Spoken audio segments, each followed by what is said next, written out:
మూటలు తప్ప మాటలు వద్దా, చేతి గుర్తుకు ఓటేస్తే చేతగాని సీఎంను రుద్దిండ్రు. తెలంగాణ ఛిద్రమవుతుంటే ప్రేక్షక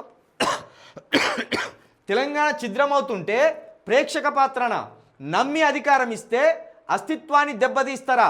6 గ్యారంటీలు 420 హామీలు పత్తా లేవు.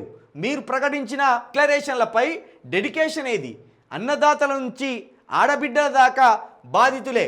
ఇందిరమ్మ రాజ్యం అంటే నిర్బంధం, సంక్షోభమా? పేదల బతుకులు తప్ప మేము పేర్లు మార్చలేదు. కాంగ్రెస్ నేత రాహుల్కు కేటీఆర్ ఘాటు లేక. నీకు మూటలు మోసుకపోవడం తప్ప, బ్యాగులు మోసుకపోవడం తప్ప బాధలు తెలియదా అని సింపుల్గా కేటీఆర్ గారు రేవంత్ రెడ్డి గారికి ప్రశ్న వేస్తున్నాడు. ఎంతసేపు తెలంగాణ నుండి ఢిల్లీకి మూటలు మోసుకపోవడం, లేదా తెలంగాణను అస్థిరపరచడానికి బ్యాగులు మోసుకపోయి ఎమ్మెల్సీలను కొనడం, ఇవన్నీ నేర్చుకున్నావు తప్పించి నువ్వు చెప్పిన మాటలు నీకైనా గుర్తున్నాయా?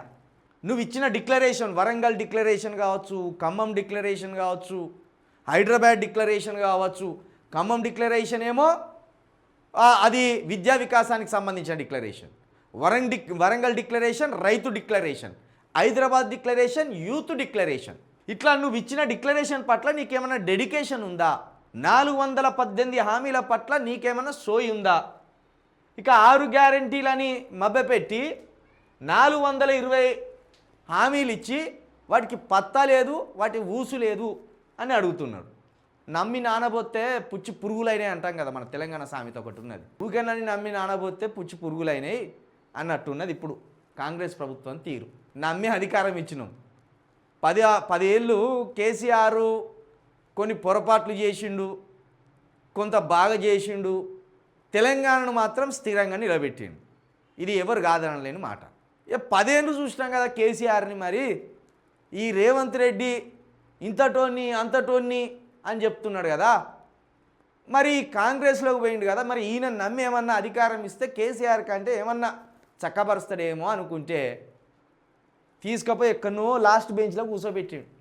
మొద్దును తీసుకొచ్చి బాగు చేసి ఫస్ట్ బెంచ్లో కూర్చోబెడితే మళ్ళీ ఈ ఫస్ట్ బెంచ్లో తీసుకుపోయినాను లాస్ట్ బెంచ్లో కూర్చోబెట్టినాడు చేసిన తెలంగాణ రేవంత్ రెడ్డి.